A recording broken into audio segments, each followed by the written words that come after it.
Estamos aí para mais um podcast Histórias de Campeão. Esperamos ele ganhar um título para chegar e chamá-lo aqui para o programa.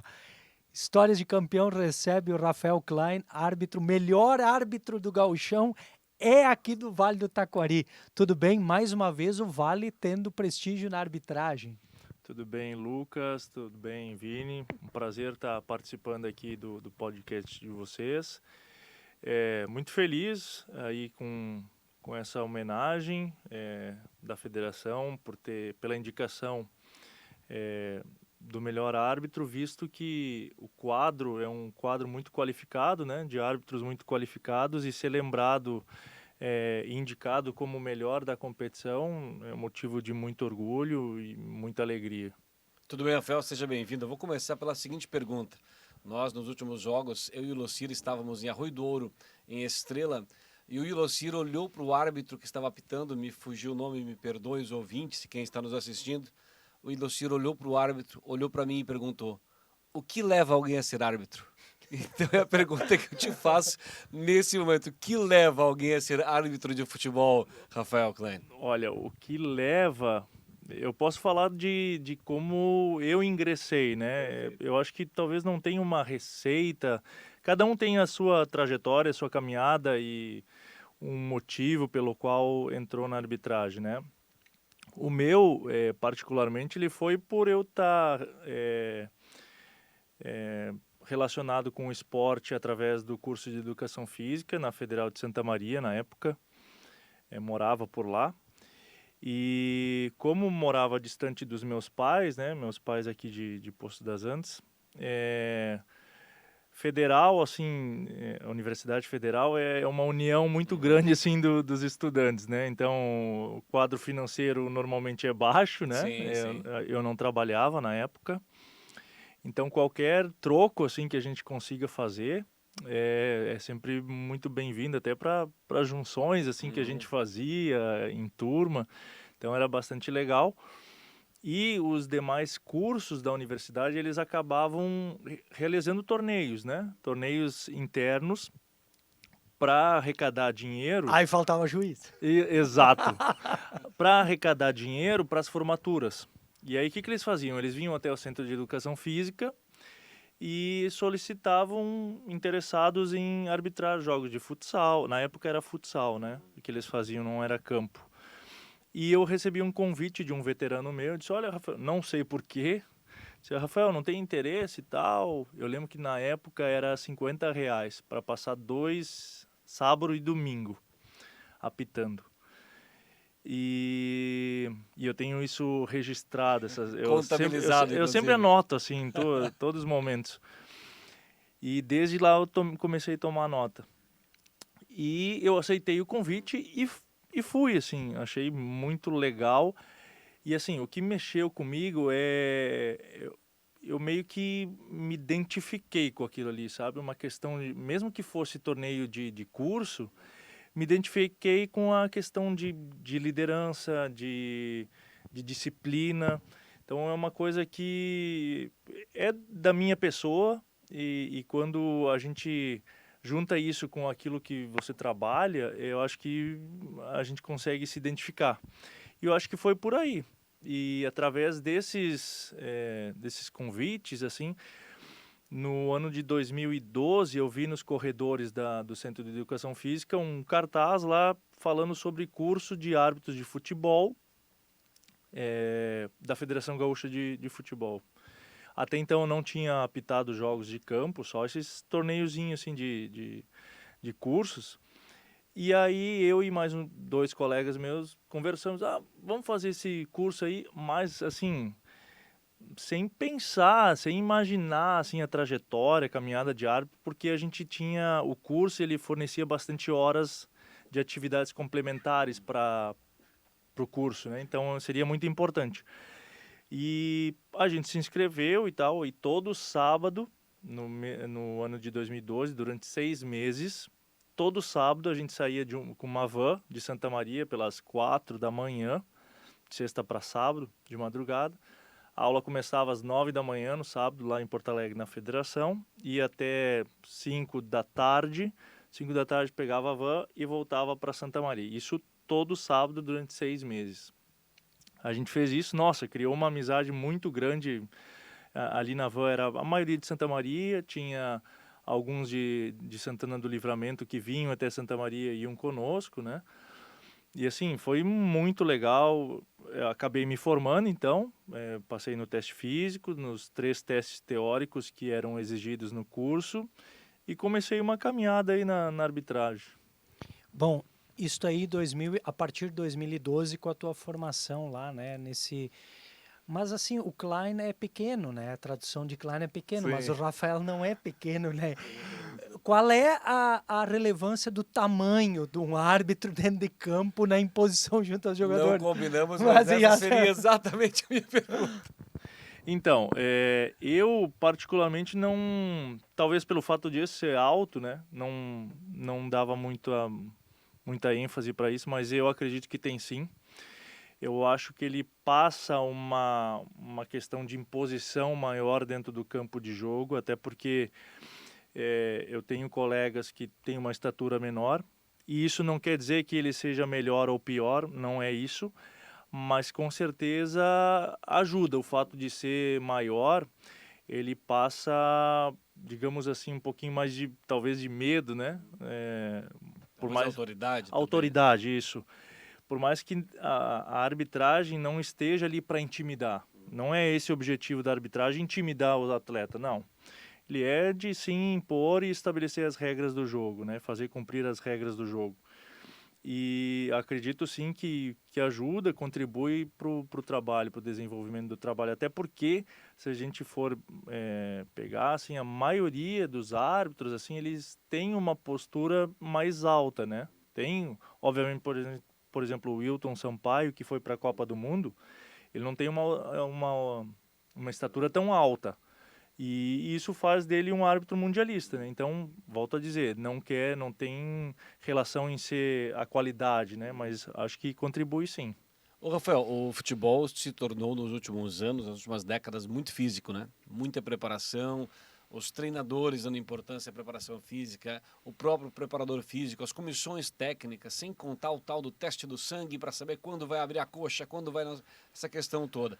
Para vocês também sentiram essa diferença? Claro que você é árbitro muito recente ainda, mas se for analisar a arbitragem dos anos 80, 90, tal qual o futebol dos anos 80, 90, a questão física que você se cuida tanto, ela é muito exigida ainda, inclusive em testes para subir o degrau na carreira de árbitro? Bastante. Inclusive, eu vou fazer assim, entrando nessa sua pergunta, essa semana eu participei da pré-temporada em preparação aos campeonatos brasileiros, né, Série A, B, C e D. E nessa semana de preparação, a CBF, a comissão de arbitragem, né, ela convidou o Oswaldo de Oliveira, o treinador, para fazer uma breve explanação para nós sobre a evolução do futebol. E é um cara que é bastante rodado dentro do futebol, né? A grande maioria deve conhecer. E ele comentou que era a primeira palestra para árbitros que ele passava, e ele comentou justamente isso, da evolução do futebol, e ele especificamente pegou Copas do Mundo, porque ele foi convidado pela Conmebol para fazer um estudo da Copa América, a última que teve, em relação de táticas utilizadas pelas equipes. Então ele explanou bastante sobre isso. E uma questão que ele levantou bastante foi a questão da preparação física, né? Ele trabalhava bastante em cima das 2 Copas do Mundo que o Brasil ganhou na sequência. Não me lembro agora, 58 e 62. né? É isso. Ele pegou essas 2 e comentou que as demais equipes pensavam, poxa, como é que a gente vai derrubar a seleção brasileira com tanta qualidade que eles tinham? E aí eles começaram a priorizar a questão da força, né, de ganhar da seleção em cima disso. E hoje o futebol ele é muito veloz, ele não se sobressai mais tanto a técnica como era antes do jogador. Assim, um jogador destacava e ele que decidia o jogo. Hoje é muito mais tático, ele é muito mais coletivo e muito veloz. consequentemente, o árbitro ele tem que se adequar à realidade do jogo, né? Por isso que muitas vezes perguntam, Rafael, como é que é teu estilo de arbitragem? Olha, é mais ou menos uma questão disciplinar, assim, mas a gente tem que se adaptar às condições do jogo, como o jogo se apresenta. E realmente a questão física ela é extremamente importante, porque para a gente conseguir estar bem posicionado, para conseguir decidir bem, e mais do que isso, a decisão ela não passa só pela questão física, ela passa também por uma questão mental, de controle, do cérebro estar bem oxigenado, para que no momento da tomada de decisão a gente tenha tranquilidade e discernimento para tomar a melhor decisão, né? Sobre cérebro oxigenado e tomar a melhor decisão, como é que vocês, árbitros, reagem? Porque vocês têm que ter cérebro oxigenado para decidir, mas como é que vocês reagem quando o jogador está com o cérebro sem o oxigênio suficiente e não raciocina? E acontece, né?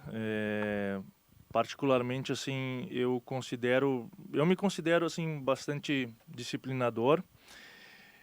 E, assim, isso passa por um estudo do jogo.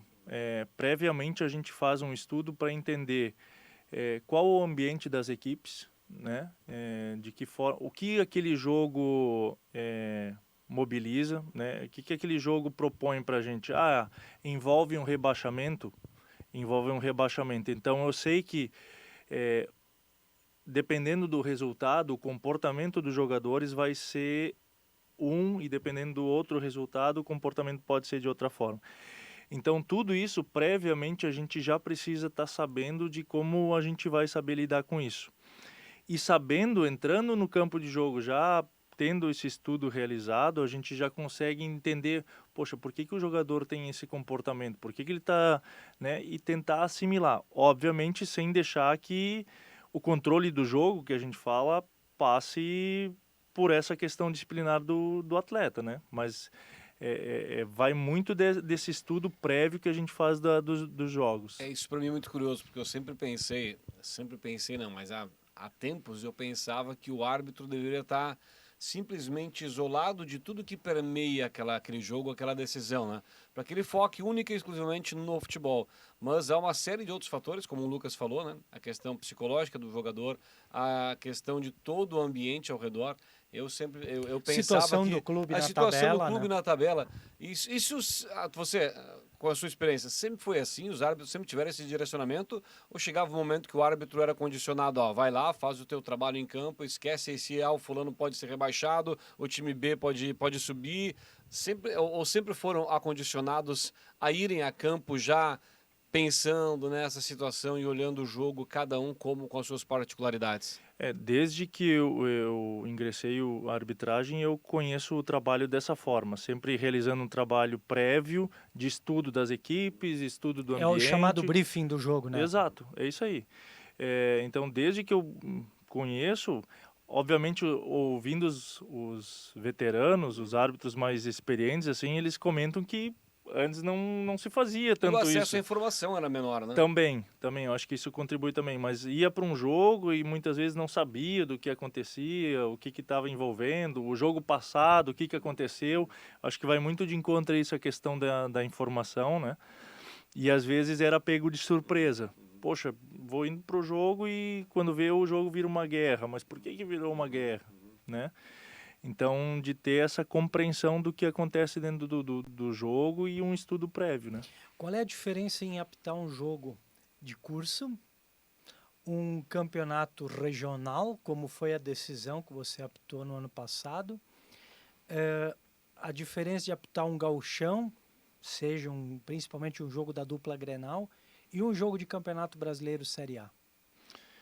Então, além das questões táticas, né? Eu sempre digo assim, eu vou começar pelo Brasileiro Série A, né? O Campeonato Brasileiro, ele se apresenta, a Elite, ele apresenta uma dinâmica com algum sentido, assim, faz sentido, né? A gente consegue ter uma ideia do que o jogo como o jogo vai se desenhando, né? O jogo amador, digamos assim, ele muitas vezes ele não tem uma lógica, sabe? A bola vai para lá, pinga Troca para todo cá, mundo. troca e não tem muito, não é desmerecer, Claro, tá? perfeito. Que não se Sim, entenda sim, dessa sim, forma, sim. mas taticamente, quanto maior o nível, por exemplo, Campeonato Brasileiro, Série A, taticamente ele é mais rigoroso, se respeita muito mais a tática do jogo do que, por exemplo, o amador. E aí o curso, que o Lucas perguntava também, é mais uma festividade, assim, né? É mais uma brincadeira. Mas, assim, em termos de arbitragem, e eu vou falar por mim, jamais dentro da minha carreira, e eu acho que esse é um dos motivos que talvez eu consiga estar colhendo alguns frutos hoje, assim, do que talvez eu não imaginava chegar onde eu consegui chegar hoje, é de levar qualquer que seja o jogo da forma mais séria e respeitar ele. Ele é um jogo amador, ele é um jogo profissional, ele é um jogo de categoria de base, não interessa. Ele merece o devido respeito e eu estou sendo pago para estar lá para trabalhar e desempenhar a minha melhor função. E foi isso que eu sempre fiz em todos os meus trabalhos. Interessante isso, porque normalmente tem árbitro que num jogo de menor importância ele dá uma sossegada e às vezes é ali que se perde, né? E aí você acaba perdendo tua linha de critérios. Mas, Rafael, te surpreendeu ser o melhor árbitro do Gauchão? Antes de responder isso ainda, sobre o amador ainda, eu sou muito grato ao futebol amador, principalmente a Santa Maria, porque eu sempre digo assim, a escola do árbitro, ele não começa num campeonato brasileiro, por exemplo, ele não começa no gauchão a trabalhar. A escola do árbitro é o futebol amador. Obviamente que as categorias de base, com auxílio das comissões de arbitragem, eles vão alimentando. Só que eles vão alimentando de informações, mas eu preciso estar trabalhando para colocar elas em práticas, né? E o futebol amador, principalmente em Santa Maria, ele é muito forte, principalmente no que diz respeito ao futebol de veteranos. Lá ele tem categorias dos 35 até os 70 anos, de 5 em 5 anos. Então, assim, é muito jogo. E é campeonato entre... É campeonato. Poxa vida. É campeonato. E, assim, todos os sábados a gente era escalado, tinha jogos. Então, assim, contribui bastante, né, para isso. Sobre a pergunta de ser surpreendido, dentro da minha avaliação dos 3 campeonatos que eu fiz de gauchão, eu tinha um discernimento que eu tinha conseguido evoluir em relação aos outros 2. Só que, obviamente, quando a gente trata de árbitros renomados, como Anderson Daronco, Leandro Voaden, Jean-Pierre, o Binski acabou talvez fazendo só um jogo, mas por conta de uma lesão ele acabou ficando fora das primeiras rodadas, e hoje ele é árbitro VAR FIFA, então ele está direcionado mais para a cabine, né? O Douglas é um outro árbitro que apitou a semifinal de volta, Grêmio Ipiranga, fez um excelente campeonato, e é um árbitro jovem. Então, assim, frente a tudo isso, todo esse cenário, assim, realmente me surpreendeu, assim, sabe? Por mais que eu soubesse que eu tivesse feito um campeonato melhor do que os outros 2, eu preciso respeitar também essa questão da qualidade dos demais árbitros, né? Então, por isso que eu digo que eu fico muito feliz, assim, pela indicação. Rafael, até para explicar para quem está nos assistindo aqui no podcast, como é que é o processo? Né? Você fala, veio do amador, passa da federação, passa para a CBF, passa para a FIFA. Como é que é um pouco dessa carreira, dessa trajetória, passando de fase por fase, até chegar ao escudo máximo, que é o escudo da FIFA, né? Me corrija se eu estiver errado. Isso. Mas fala um pouco dessa trajetória e até um pouco também dos testes, o que são os testes para passar de fase por fase. Isso. Então, não necessariamente a gente tem que iniciar com o amador, né? Se eu quiser amanhã fazer o curso de árbitro de futebol sem ter apitado nenhum jogo, nada me impede, eu posso fazer. Então, me inscrevo lá para fazer o curso e vou fazer o curso e dali eu vou começar a trabalhar. Não quero trabalhar em amador. Perfeito, é uma decisão sua. Vai trabalhar só em jogos da Federação Gaúcha ou outra federação que seja. Não tem problema nenhum. Não é um pré-requisito. Tem que trabalhar no amador. Não, não é. Então, a gente faz o curso. No caso, falar aqui do nosso estado, o curso é de 6 meses. Continua sendo todo sábado. E aí a gente passa por um processo de avaliação teórica, que a gente precisa atingir a média 7, e um teste físico. Então, passando por esse teste físico, a gente é habilitado a trabalhar em jogos da Federação Gaúcha. Esse teste físico consiste em, mais ou menos, dá para dizer para a gente o que é? Aquele famoso teste dos 12 minutos. Teste do... A minha prova foi dos 12 minutos. Sim, é aquela dos 12 minutos. Lembra os testes de Cooper, Cooper. da Sim, escola? sim, Mas sim. é isso aí, né? Isso aí. Os 2.700, que, nossa, para mim era um parto. Era um Mas terror. por quê? Com essas pernas compridas aí? Mas na época, não sei por quê. O Rafael era sempre tenso. teve esse porte físico aí? Cara, talvez o tamanho, assim, isso talvez sim, mas a questão de treinamento foi me aprimorando e me preparando, né? Talvez não estivesse tão preparado como eu esteja hoje, né? Então, na minha época, foi os 12 minutos, o Cooper. Fazia os 2.700. Hoje, o teste ele consiste em 6 tiros de 40 metros. Então, o árbitro vai lá, faz 6 tiros de 40 metros em 6,2 segundos, se eu não me engano. E depois tem 40 tiros de 75 metros em 15 segundos.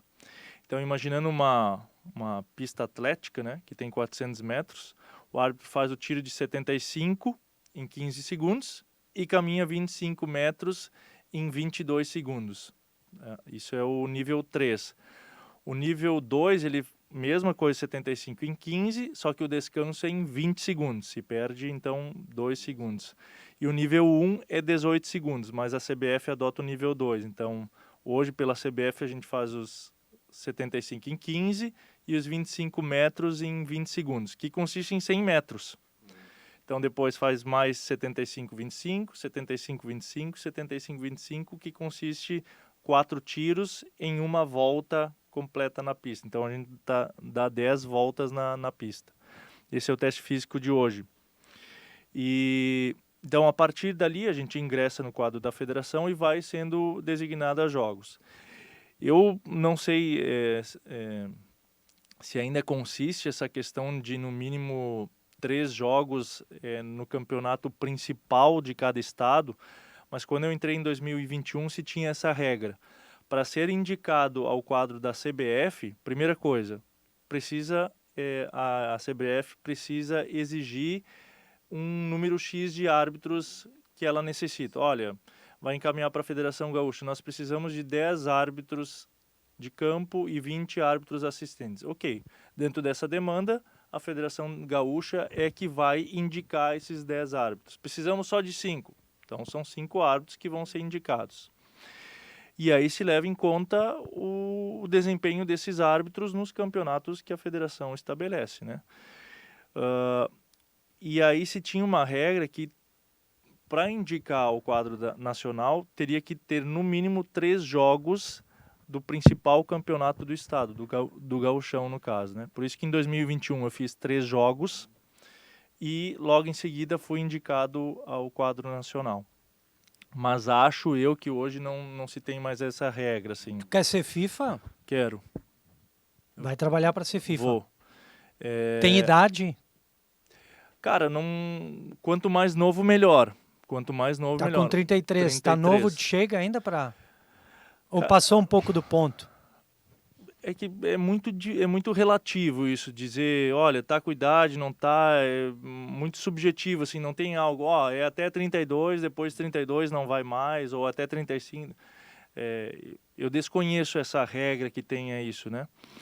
Mas, assim, eu tenho esse sonho, essa meta, tenho estabelecido ela, eu sei que eu preciso trabalhar bastante para chegar lá, porque, existem vários colegas meus de de muita qualidade, que também provavelmente tenham esse sonho, que também tenham essa meta.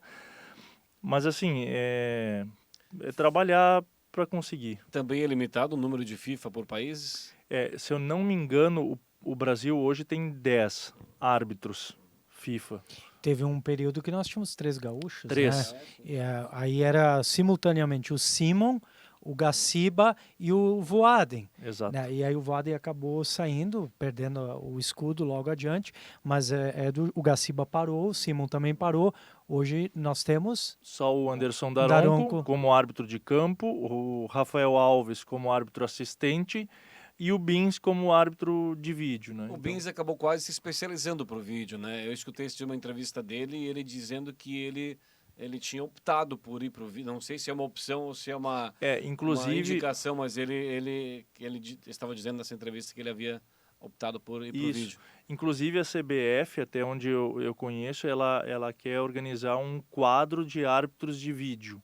Então tem o quadro de árbitros de campo, tem o quadro de árbitros assistentes e ela quer criar o quadro de árbitros de vídeo.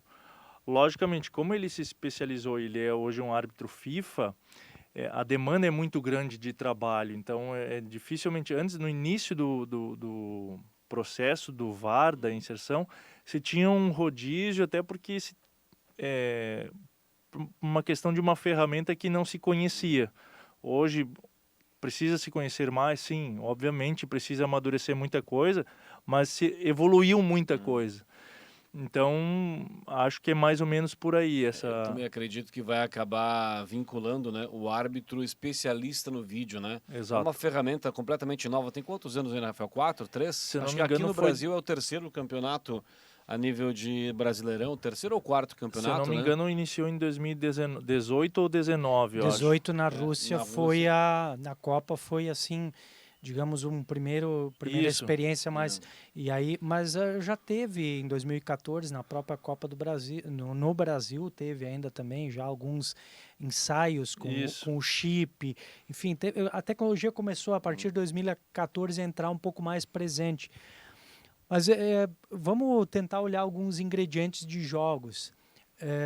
O Rafael esteve em jogos difíceis e precisou e foi chamado pelo VAR. O quanto o VAR ele te ajuda ou te atrapalha? Eu acho que ele vai muito de encontro a essa questão do especialista. Quando se tem um especialista lá, ele também, como normalmente o especialista ele foi um árbitro de campo, ele tem esse entendimento de até que ponto ele pode passar informação para o árbitro que isso não atrapalhe ele no campo de jogo, né? Então hoje, assim, eu não peguei esse processo do início do VAR, eu peguei ele a partir da minha inserção ano passado na Série B, que foi meu primeiro trabalho com árbitro de vídeo. Mas assim, é uma segurança a mais que o árbitro tem. Ele disse, opa, se eventualmente passar algum episódio protocolar que escape ou por um e outro motivo pode acontecer, eu tenho esse seguro, que a gente chama assim, como se fosse um seguro, que não vai permitir que um erro grosseiro, um erro assim que possa repercutir na mídia, aconteça, ele vai conseguir fazer com que eu tenha uma outra avaliação. Então, assim, ele me dá uma segunda oportunidade de rever o lance, é o que muitas vezes o telespectador faz em casa, ele tem o replay, ele consegue observar as coisas que o árbitro de campo não tinha. Ele tinha que decidir em minutos e, às vezes, por uma questão de ilusão de ótica, a gente acaba sendo surpreendido por algumas situações. Então, assim, para mim, hoje eu lido tranquilamente assim com ele, porque eu entendo que ele é mais um árbitro assistente. Não é um monstro. É como se tivesse aquele... Eu me lembro de uma época que teve o chamado quinto árbitro, aqueles que corriam no fundo, né? Os adicionais. Os adicionais, né? Corriam no fundo da goleira, né? Nunca vi eles fazerem nada, mas... O quinto e o sexto, né? Mas seria um elemento a mais. Exato. O VAR, né? É um assistente. Ele não tira o poder do árbitro central. O poder segue sendo do árbitro central. Quem decide é o árbitro central. O que o árbitro de vídeo pode fazer é recomendar uma revisão. Ele em nenhum momento vai dizer assim, Lucas, vem aqui olhar para mim, é pênalti. Não. Quem é que vai avaliar e decidir é o Lucas. Essa frase, Rafael... Como é que é a frase? Qual é a frase? Como é que é a frase, Rafael? Que chama, Rafael, senhor árbitro, vem aqui olhar Vamos pegar o lance específico. Teve no jogo Ipiranga e Caxias, lá em Erechim, na semifinal, teve um pênalti que o Soares errou, né? E que o árbitro de vídeo chamou para mostrar. E o do Kahneman, aqueles dois que o Kahneman fez, também foram chamados pelo vídeo. Como é que é essa chamada do árbitro? A gente entende o protocolo, ele é para pênaltis, né? Para gols e cartões vermelhos e identidade, né? No caso, a falta foi o Lucas que fez e eu estou aplicando cartão amarelo para o Vini. Nessa situação, o VAR também vai checar a identidade. Eu disse, Rafael, para que número foi o cartão? Olha, o número foi para o número 8. Então foi equívoco. Revisa. E aí é uma revisão factual, porque eu não preciso lá ver, ele já vai me dizer, olha, quem faz a falta é o número 9. Então, eu faço uma revisão factual sem precisar ir lá na TV. No monitor. E eu disse, não foi para o 8, cartão para o número 9. Perfeito. Para a situação de pênalti, como vocês perguntaram na questão lá do jogo, ele sempre recomenda. Então, ele sempre vai fazer a avaliação, ele vai verificar. Se analisa o APP, que a gente fala que é todo o processo do início da jogada, que termina lá na falta dentro. Então, aqui na origem, pode ter acontecido uma falta na roubada da bola. Final do campeonato, que o Grêmio, que o Leandro Walden voltou o segundo gol do Grêmio. Perfeito, isso aí. Quando roubar essa bola para iniciar esse ataque, a partir daqui que o VAR vai analisar toda a jogada. Então, assim, tem o pênalti, ok. Então, vamos agora ver toda a situação do início se está limpo. A gente diz limpo. Opa, existe o pênalti, mas lá na origem da jogada tem uma falta. Então, ele vai dizer assim, Rafael, te recomendo uma revisão para possível penal. Essa é o anúncio, o que a gente recebe. Aí, quando a gente está indo lá para a área, que a gente chama... Eu só me imagino nós dois, Vini, narrador, no ponto do Rafael Klein, narrando o jogo para ele, incomodando ele. Isso é legal, hein? Como é que é ficar com aquela buzina ali? Por isso que eu digo, é importante alinhar de que forma, né? Porque... alimentando demais, falando demais, inclusive teve um jogo que eu tive que pedir a colaboração da equipe, disse, olha, vamos controlar aí as emoções porque tá demais e tá atrapalhando o jogo.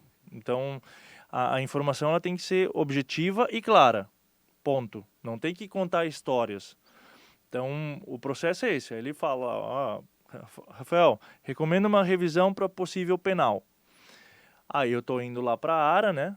Caminhando já meio de cara com a situação, por não ter visto o lance, porque embora seja uma ferramenta que esteja ali, a gente sempre quer decidir no campo, sempre quer acertar ali no campo. Então a gente está indo para lá e aí a gente já tem que desligar o que eu vi no campo e, olha, eu tenho uma nova oportunidade para analisar um lance que ele vai me apresentar. Quando eu estou indo para lá, para a área, ele já vai narrando para mim, olha, Rafael, na área eu vou te mostrar o lance, é um lance de entrada temerária para mim, que atinge o jogador, e por isso que eu estou recomendando uma revisão. Mas, anteriormente, na origem da jogada, no início do APP, que a gente fala o APP, existe uma possível falta que eu preciso que tu avalies. Aí eu vou lá, vou analisar, olha, primeiro ele vai me mostrar o pênalti, ok, já vi que é pênalti, agora ele vai me mostrar a falta. Olha, entende como falta? Não, para mim não é falta, eu vou voltar com tiro penal e digo, se existe cartão, eu vou ter que falar para quem é o cartão, tudo isso. Agora, se eu for ver, não, ok, confirma o pênalti, mas lá na origem realmente tem uma falta e eu vou voltar com essa falta. Então eu fecho a janela lá e disse, aí eu posso até... falar para o capitão, disse, olha, tem o pênalti, de fato tem o pênalti lá, mas na origem da jogada tem uma falta que eu tô voltando com a decisão de falta. Mas é muita coisa, né, Lucas? Cara, mas muita coisa. Mas, Vini, são muitos elementos, eu me boto no lugar, tomada de decisão. Tudo na vida é uma tomada de decisão. Nós estarmos sentados aqui batendo um papo é uma tomada de decisão. O Rafael decidiu, nós decidimos, o Kenler e a Juliet ali na retaguarda decidiram, estamos fazendo o podcast. Dentro de um jogo, o árbitro, como se fala do jogador, tomou a decisão errada. O jogador está tomando decisão. O árbitro está tomando decisão. E cada momento é tomada de decisão. Eu vejo com muito bons olhos a vinda da tecnologia para ajudar. Porque assim, ó, eu gosto desse teu olhar, Rafael, que é mais um olho, é mais um assistente dando suporte. Porque o olho humano, ele... Cara, imagina se o Rafael piscar e acontece um lance decisivo dentro da área. E ele não marca. Ele manda seguir o lance. É complicado, precisa ter um apoio. Há quem diga que isso faz parte do esporte também, né? Eu, por exemplo, Lucas, sou tão nostálgico que eu gosto do voleibol com pontos até 15, tendo vantagem de um lado para o outro. Sinto saudade daqueles jogos de vôlei que iam até a vantagem, que não acabavam nos 15, sim. acabavam nos 30 e lá vai, 40. Entendi. Eu confesso que eu ainda sinto saudade pelo nostálgico que sou. Mas a TV não Mas gostava. a TV, exato, aí que eu ia chegar. A TV não gostava, o tênis mudou também. Os 5 sets do tênis já foram em alguns torneios da ATP, são com 3 sets. Outras modalidades, Fórmula 1 nem se fala. Outras modalidades esportivas também se adequaram. Daí eu ia te perguntar, a questão do VAR, ela vem para uma questão técnica do futebol também, acaba retificando algumas coisas que não estavam boas no futebol, veio para ajudar. Eu comentei antes que era muito trabalho. É mais trabalho para vocês ou vocês se sentem, não sei se a palavra certa é confortável, tá? Talvez tu ache outro adjetivo, mas eu pergunto, é mais trabalho, dobrou o trabalho de vocês ou se tornou mais assertivo e vocês saem de campo, saem do estádio depois com a tranquilidade de que não, fizemos 100% da coisa certa? Eu acho mais por uma questão mais de assertividade, né? Se trouxe vários lances, por exemplo, do Maradona, o lance de mão Uma Copa do Mundo numa Copa do vencida Mundo. desse jeito. Exato. Então, assim, o mundo do futebol não aceita isso. O Pelé, que foi o grande jogador que foi, ele na Copa de 70, ele dá um cotovelaço num jogador do Uruguai na lateral, porque o jogador do Uruguai ia vir caçando ele, e ele se prevenindo de Copas anteriores, deixou o cotovelo de forma assintosa. Se fosse hoje com VAR, era expulsão na hora. Exato. Então, assim, ele vem assim, ele vem de encontro à justiça esportiva. A gente, agora na pré-temporada também, o presidente falava muito isso em questão de justiça esportiva. Então, o mundo do futebol ele não aceita que um jogo seja decidido por um gol de mão irregular. Então, assim, eu acho que vem mais de encontro a essa questão de assertividade, de justiça, de legitimar o resultado da partida. Olha, Rafael, tem muito assunto para a gente ainda falar. Nós vamos ter que trazer ele para mais um podcast. O tempo vai avançando e a gente vai ter que ir botando um ponto final no programa, mas sempre é muito gostoso e você sabe te expressar bem. 33 anos, até que idade tu pode apitar? Em nível Série A Brasileirão? 50? Até que eu saiba, 50 anos, né? Tá. E assim, o VAR, a gente falando de VAR, ele vem para ampliar os campos de trabalho do árbitro, né?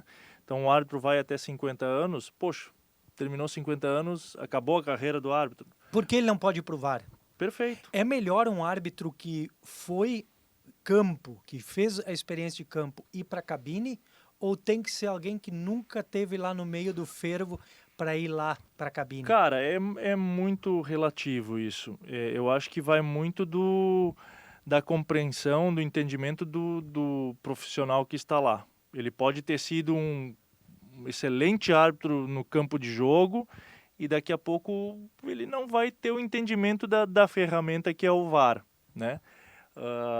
Ou o contrário, daqui a pouco o árbitro não teve um desempenho tão bom dentro do campo de jogo, mas como árbitro de vídeo, o cara vai muito bem. Ele entende os procedimentos, entende os protocolos muito bem, faz as chamadas, sabe lidar com os instrumentos. Então, assim, é muito interessante isso aí. Que legal. Obrigado por vir bater esse papo. Obrigado. Se tu pudesse começar, para fechar o programa, se tu pudesse começar De novo, ninguém vai perguntar se ele é gremista colorado, Não, tá? vamos Não, nós deixar- vamos não, deixar não, isso, tá, vamos não, deixar fora. Sem dúvida. Mas olhando assim, se tu pudesse começar de novo, tu começaria de novo? Começaria de novo, sem sombra de dúvidas. Por quê? Porque, de fato, foi aquilo que eu falei no início, assim, que vocês me perguntaram. Por eu me identificar. Eu me identifico muito com isso que eu faço, pelas questões de justiça, de disciplina, de liderança. São coisas que eu entendo que fazem parte da minha pessoa também. Então, são valores assim que eu aprendi com minha família também. E eu acho que vai de encontro a essa questão da arbitragem, assim. Então, faria de novo, sim, com certeza. Juro que vai ser a última. Mas o Rafael jogou em alguma posição? Jogou. Inclusive, vocês perguntaram se eu era gremista ou colorado, eu sou do 11 Amigos, né? Tá. Cara, tem uma semifinais de intermunicipal Eu aí. sei. Mas, Já tá fora! Tá fora! Então, assim, obviamente, o pessoal de Poço entende isso também, né? Mas me criei lá, meus pais moram na frente do campo do 11 Amigos. E eu sempre, como diz o Marcão, né? O Marcão sempre falava assim, poxa, hoje tu seria o goleiro titular da equipe. Era o goleiro! Nós estávamos preparando e não sei o que, tu ia se destacar. Eu disse, mas aí quando eu acabei indo para Santa Maria, eu acabei meio que me desligando um pouquinho dessa parte. Até joguei na equipe de futsal. Da Goleiro? Goleiro, mas não... ali eu não consegui me identificar. Reclamava da arbitragem ou era tranquilo? Não reclamava. Inclusive, teve um episódio que depois ele virou meu colega, né? Na associação lá de Santa Maria. E eu sempre lembro disso, o Adriano Wolff. Inclusive, ele é natural aqui de Teutônia. Ele mora em Santa Maria. Nossa, eu xinguei ele num jogo lá, eu cobrei. E aí depois ele virou meu colega de trabalho. Inclusive, a gente trabalhou junto em jogos e eu sempre falava pra ele, nossa, cara, hoje eu tô aqui como teu colega e... E eu te xinguei. Mas Coisa séria, né? Mas legal, meu. Essa parte depois da última pergunta fica como bônus track do programa. Tá bom? Mais ou menos. Abraço, Rafael. Valeu, Rafael. Muito obrigado. Show de bola, valeu. Obrigado pela oportunidade. Sucesso, aí. até mais. Vamos conversar para ter mais momentos assim. Legal. Até o próximo Histórias de Campeão.